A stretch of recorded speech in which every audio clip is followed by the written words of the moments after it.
हो गया स्टार्ट। तो आज हमारा जो टॉपिक है वो है CSS के ऊपर।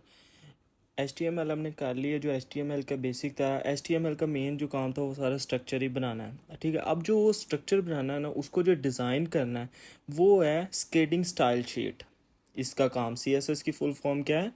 स्केडिंग स्टाइल शीट, ठीक है। अब हमने अपनी यहाँ पर फाइल बना लेते हैं। फाइल हमने अपनी स्टार्ट कर, इधर हम लिख लेते हैं, कोई भी नाम दे देते हैं, डिज़ाइन, क्योंकि आज हमने डिज़ाइन वाला काम करना है। design.html के नाम से अभी हम HTML ही बताएंगे। मैं आपको बताऊंगा CSS किस में देनी है, ठीक है। आपको सारा अभी आगे पता चल जाएगा। अभी ना कह देना यार ये तो आपने HTML स्टार्ट कर दी है, हम तो CSS करने लगे थे। ये सारा आपको आगे पता चलता जाएगा क्या CSS, किस तरह इसकी डिज़ाइनिंग होती है, ठीक है। अभी हम सीधा इसका जो हेडर फाइल है वो बनाते हैं। Shift 1 को हम दबाएंगे तो एक्सक्लेमेशन मार्क आ जाएगा, ठीक है। हम इसको क्लिक कर दिए, ये हमारे पास उसका जो हेडर फाइल है HTML की वो ऑटोमेटिक ही हमें विजुअल स्टूडियो ने जनरेट करके दे दी, ठीक है। ये आपने सिर्फ Shift 1 को दबाएंगे तो इजी आपको ऑटोमेटिक ही मिल जाएगी। आपको खुद बनाने की या खुद रट्टा लगाने की ज़रूरत नहीं है। अब हम डॉक्यूमेंट की जगह दे देते हैं डिज़ाइन,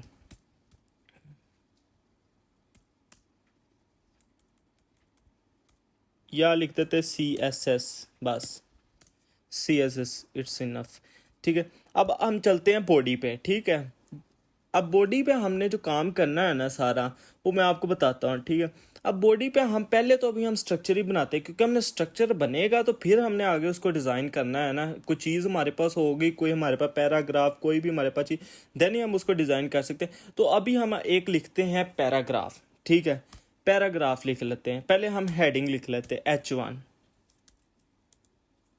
H1 लिखा, या हम दरम्यान में लिखा this is a CSS class, ठीक है। और एक हम बना लेते हैं पैराग्राफ, वो सीधा सीधा लोरम इप्सम से हम बना लेते हैं। लोरम इप्सम आपको पता होगा, जो हमें ऑटोमेटिक ही एक पैराग्राफ जनरेट करके, और हम यहाँ पे करेंगे Alt+Z तो वो हमें एक तरतीब फॉर्म में दे देगा, ताकि हमें आगे ना करना पड़े। तो इसने हमें 2 लाइन में उसे इजीली जनरेट करके दे दिया, ठीक है। अब ये हमने इसको 2 को कमांड S करके हम लाइव सर्वर पे चल जाते हैं, ठीक है। इसके लाइव सर्वर, ये हम इसके आगे लाइव सर्वर पे, ठीक है। ये हमारे पास हेडिंग, नीचे हमारे पास पैराग्राफ आ गया। अब हमने इस चीज़ को क्या करना है, डिज़ाइन, ठीक है। अभी मैं आपको सिर्फ इसका बताने लगा हूँ डिज़ाइन। और पहले हम आपको बता दें, CSS होती है स्केडिंग स्टाइल शीट, और CSS की टाइप्स जो होती हैं वो 3 होती हैं। एक कौन सी होती है, इनलाइन, कौन सी, इनलाइन CSS। दूसरी इंटरनल। तीसरी, ये मैं आपको इधर नोट में लिख भी देता हूँ कि कौन कौन सी होती है। इसे हम ख़त्म करते हैं, ठीक है। यहाँ पर मैं आपको लिख देता हूँ कि जी कौन कौन सी होती है, ठीक है। इनलाइन होती है, इनलाइन CSS, इंटरनल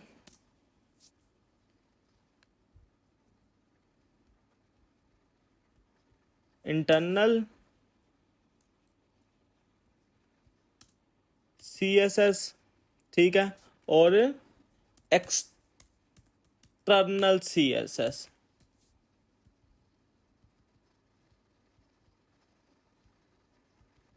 ये हमारे पास क्या आ गई इसकी 3 टाइप्स, इनलाइन CSS, इंटरनल और एक्सटर्नल, ठीक है। ये 3 आपने याद रखनी है इसकी टाइप्स। अब इनको हम यूज़ करेंगे। सबसे पहले जो इसकी टाइप है इनलाइन को यूज़ करेंगे। इनलाइन यूज़ इस तरह होती है कि आपने जो टैग है उसके आगे एट्रीब्यूट लगाना है स्टाइल का, ठीक है। अब स्टाइल का एट्रीब्यूट लग गया। अब हम कुछ भी इसका क्या चेंज कर देते हैं, बैकग्राउंड कलर। बैकग्राउंड हम इसका कलर कर देते हैं जी ब्लू। और अब मैं आपको दिखा भी देता हूँ बैकग्राउंड कलर किस तरह इधर हुआ होगा। क्या ब्लू हुआ है उधर, वाकई उधर जाके चेक भी तो करें डिज़ाइन। ये देखें, उसने क्या कर दिया, ब्लू कर दिया। अभी मैं इसको चेंज करता हूँ कलर, क्योंकि पीछे ब्लैक है और वो सही तरह शो नहीं हो रहा। इधर हम ना लिख देते हैं कोई कलर, कौन सा लिखें, एक कंट्रोल दबा के इधर हमें दे देगा जो भी हमें सही लगेगा। ये लिख दिया हमने, बीच कलर लिख दिया, ठीक है। कमांड एस किया हमने, फिर चलेगा अपने उसको, ये देखें ये उसने क्या कर दिया, उसका बैकग्राउंड कलर चेंज कर दिया, ठीक है। इस तरह ही हम आगे चल जाते हैं इसका,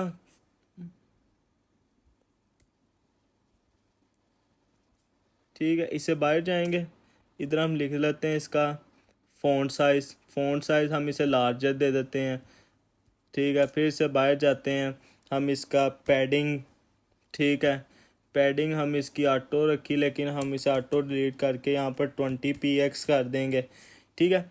इस तरह काफ़ी, अभी मैं इसकी प्रॉपर्टीज़ पे नहीं आ रहा, ये इसकी है क्या प्रॉपर्टीज़, ठीक है।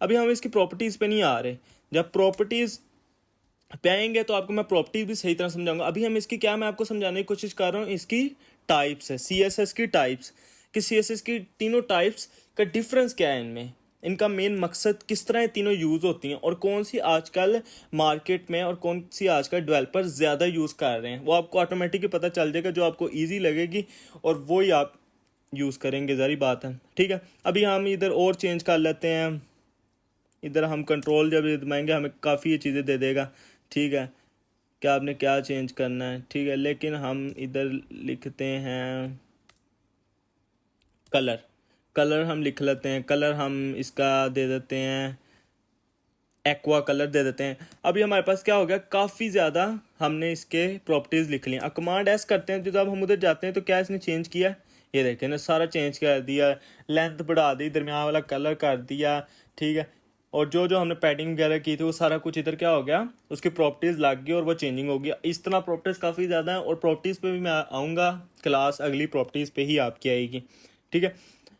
अब ये हमारे पास क्या होगी, ये हमारे पास क्या होती है, इनलाइन सीएसएस क्या होती है, कि आप टैग के साथ स्टाइल को एज अ एट्रीब्यूट यूज़ करेंगे, उसे क्या कहते हैं, इनलाइन सीएसएस, ठीक है।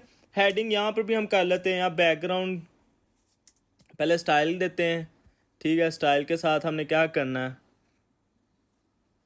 कलर दे देते हैं, चलो कलर, कलर कौन सा दिया इसे, इसे हमने दे दिया जी रेड का, रेड का कलर दे देते हैं, ठीक है। कमांड एस किया, उधर चलते हैं, क्या हुआ है वाकई बैकग्राउंड, ये देखें उसने क्या कर दिया, सीएसएस हेडिंग को बैकग्राउंड रेड कर दिया, ठीक है। अब हम, इतनी तो आपको समझ आ गई ना इनलाइन सीएसएस, ये हमारी सारी क्या थी, इनलाइन सीएसएस। अब हम आगे चलते हैं कि जो हमारा है अगली हमारी जो है इंटरनल, वो इंटरनल का क्या काम है और वो किस तरह काम करती है, वो इजी है, इनलाइन इजी है, दोनों में डिफरेंस, फिर आगे इन दोनों को एक्सटर्नल के साथ डिफरेंस करेंगे, ठीक है। अब हम जो इंटरनल है ना, उसका एक अलग स्टाइल बनाना पड़ेगा हमें, ये हेड कमांड सेट कर लेते हैं, ठीक है।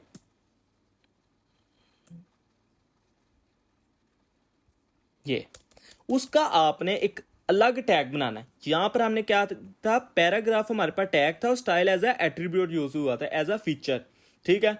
इसे एट्रीब्यूट को फीचर भी कहते हैं, जो फीचर को आगे जनरेट करके देता है, जो मतलब ये जनरेट ही किए हैं आगे, मतलब बैकग्राउंड कलर लगाया, फिर इन सारों को उसने जनरेट किया। अब ये हमने स्टाइल यहाँ पर हमारा क्या है, एक अलग टैग है, इसके आगे जो जिसमें हमने चेंजिंग करनी है उसका क्या लिख लेंगे हम, टैग का नेम। अब पी में अगर हमने चेंजिंग करनी है, पी में, ठीक है। अब पी को हम इधर लिख लेंगे पी, ठीक है।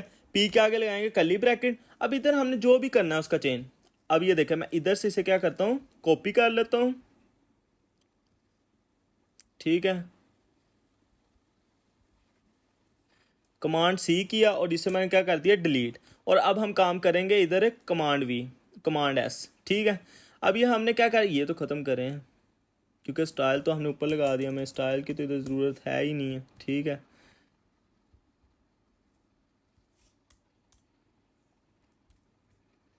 ठीक है,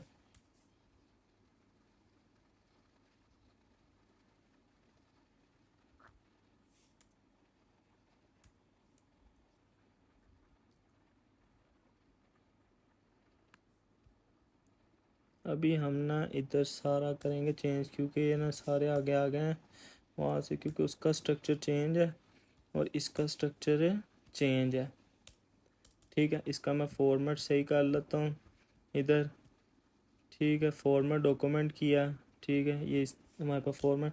अब ये हमारे पास पैराग्राफ आ गया जिसमें हमने चेंजिंग करनी है। अभी तो हम क्या लिखते हैं, बैकग्राउंड, हमने भी जी बैकग्राउंड कलर, बैकग्राउंड हम कलर लिख देते हैं हमारे पास ब्लू हो, ठीक है, और हमारे पास जो कलर जो हो वो हमारे पास ब्राउन हो जाए, ठीक है, साइज़ जो हो फ़ॉन्ट साइज़ हमारे पास लार्ज, इसमें जो भी आप खुद भी लिख सकते हैं पिक्सल में, लेकिन मैं इधर एक्स लार्ज कर देता हूँ, ठीक है, जो भी आप इधर करना चाहते हैं। आगे मार्जिन लाइन हो, मार्जिन लिख लेते हैं, ठीक है, वो आपने जो भी जितने पिक्सल करना है 10 px कर लेते हैं, ठीक है। अब इसे हमने कर दिया कमांड एस, ठीक है। अब हम चलते हैं उधर, क्या इसने चेंजिंग की, ये देखें चेंजिंग हुई, ठीक है, उस तरह ही जो जो हमने दिया, बस के इसमें आपको डिफरेंस भी मैं बताता हूँ। अब जो पैराग्राफ है इधर हम जब इतने ज़्यादा हमने लिखे हुए थे, ठीक है, ये सारे, ठीक है, अब मैं आपको ये सारा बैक करके दिखाता हूँ। अब ये देखें इधर हमने इतने ज़्यादा लिखे, जब हमने बार बार इसको मैं यही ये देख,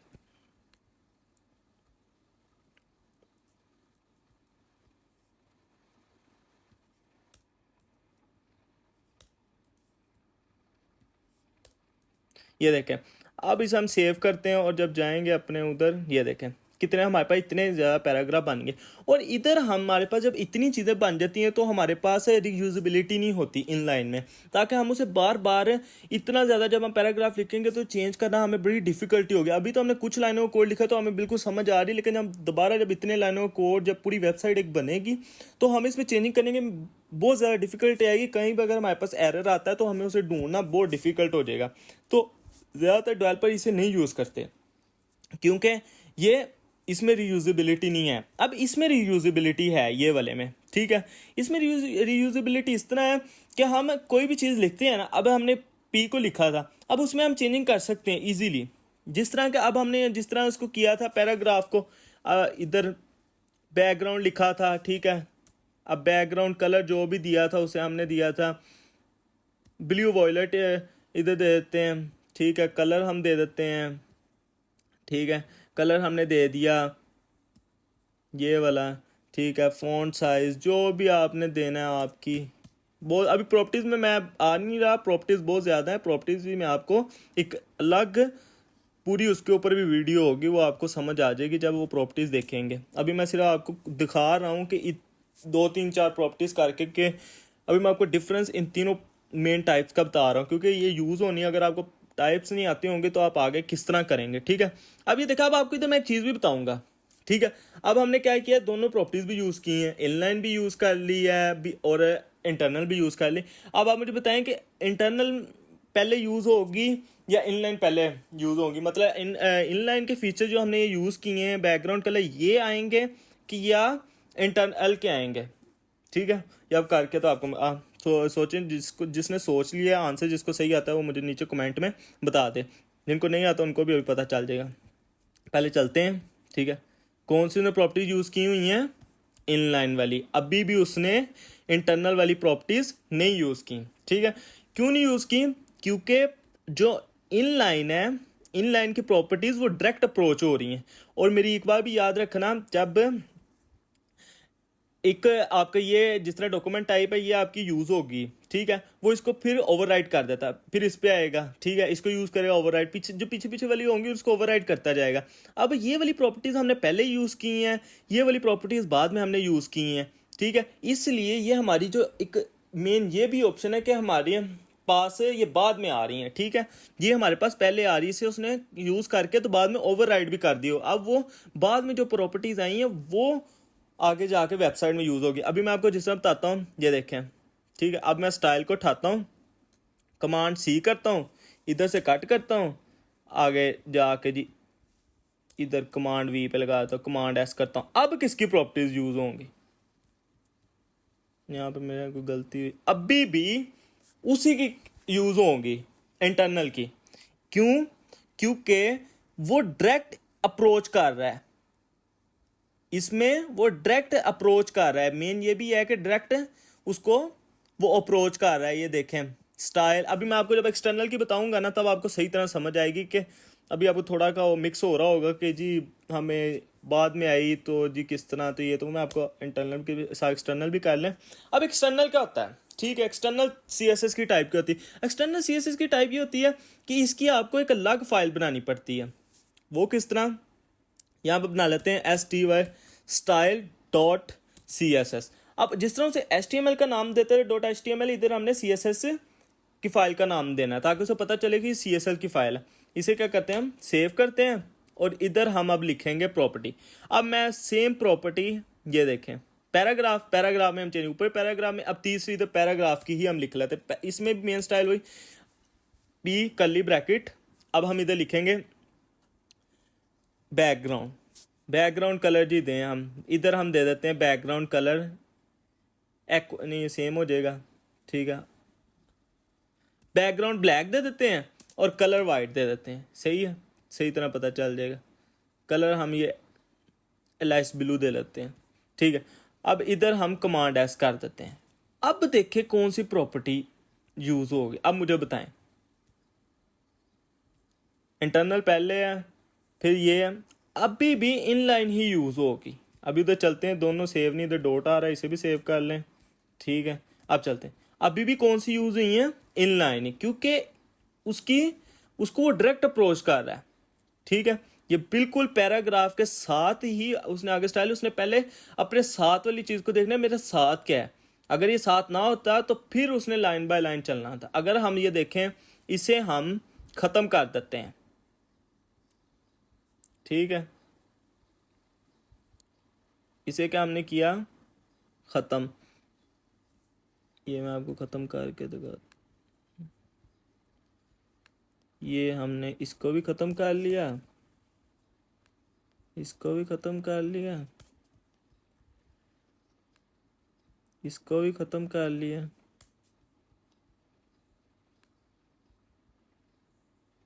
इसको भी खत्म कर, कमांड एस किया। अब हमारे पास क्या आ गया, डायरेक्ट 4 पैराग्राफ, ठीक है, 4 पैराग्राफ आ गए। अब हमारे पास कौन सी यूज होगी, इंटरनल यूज होगी क्या एक्सटर्नल, कमांड एस करते हैं।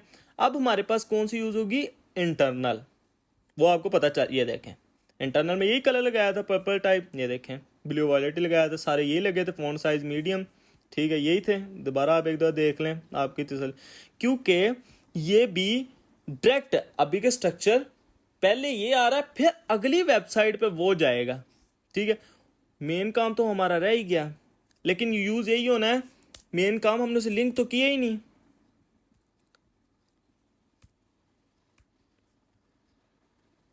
लिंक हम कर दें इधर, किस नाम से हमने बनाई, डिज़ाइन के ना, स्टाइल डॉट CSS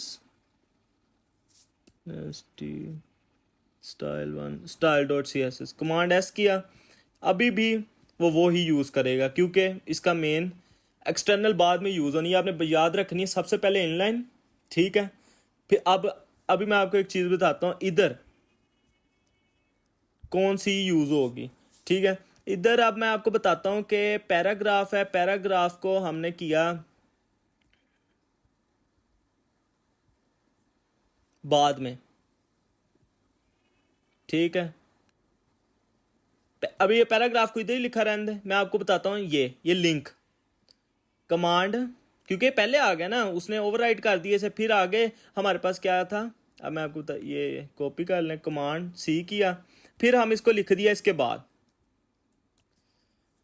अब हमारे पास पहले क्या है, जो मैंने आपको पहली प्रॉपर्टी बताई थी कि लाइन बाय लाइन चीज़ों को वो चेक करता है और आगे उसको फंक्शनाइज करता है, आगे उसके फीचर को वेबसाइट पे लगाता है। जिस तरह पहले वो डॉक्यूमेंट चेक करेगा, इसको काम करेगा, फिर इसको ओवरराइट करी जाएगा, साथ साथ पीछे से ओवरराइट करता है। अब वो लिंक पे पहुंचा, लिंक से पहले क्या हमारे पास इंटरनल आई हुई है, इंटरनल को उसने यूज कर दिया, फिर उसके बाद में क्या मिल गया, उसे लिंक मिल गया, लिंक इस तरह ही है। अब हमारे पास कौन सी यूज होगी, कमांड एस करेंगे, हम जाएंगे अपने, ये देखें वो प्रॉपर्टी भी हमारे पास बिल्कुल करेक्ट होगी, ठीक है। ये सारी चीज़ें आपने याद रखनी इंटरव्यू में। अब हमारे पास यूज हुई है एक्सटर्नल, क्योंकि उसने पिछली को क्या कर दिया, ओवरराइट कर दिया, और लिंक को उसने देखा कि जी वो बाद में आ रहा है, इंटरनल के बाद आया, उसने पिछली को ओवरराइड करके आगे एक्सटर्नल को लगा दिया। ठीक है, ये प्रॉपर्टी आपको ये समझ आ गई कि कौन सी पहले यूज़ होगी फिर सेकंड पे कौन सी यूज़ होगी।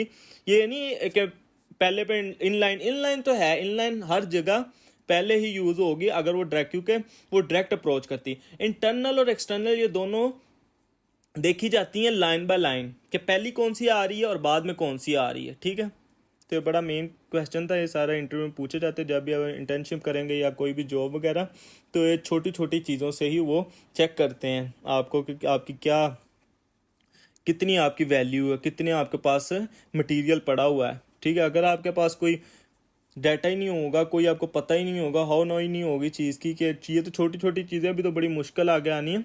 तो अगर इनको आप अभी से ही कैरी ऑन करेंगे तो आगे आप इजीली चीज़ों को देख सकते हैं। ठीक है, अभी हम इसको कट करके इसको पहले ही लगा देते हैं। ठीक है, इधर हमने इसके नीचे लगा दिया, कमांड वी कर दिया, कमांड एस कर दिया, फिर सेव कर लिया हमने इसे। ठीक है, स्टाइल भी हो गया हमारे पास। अब आपको समझ आ गई कि इनलाइन क्या होती है, इंटरनल क्या होती है और एक्सटर्नल क्या होती है। ये तीनों प्रॉपर्टी की आपको समझ आ गई है। ठीक है, अब हम चलते हैं, इन सारे की आपको समझ आ गई, या पैराग्राफ एक ही रहने देते हैं।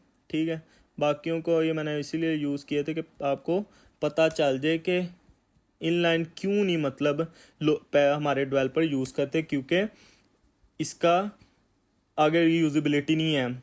इनलाइन में भी रीयूजेबिलिटी है, एक्सटर्नल में, लेकिन अब मैं यहाँ पे बता दूँ डेवलपर ज़्यादा किसको यूज़ करते हैं, एक्सटर्नल को।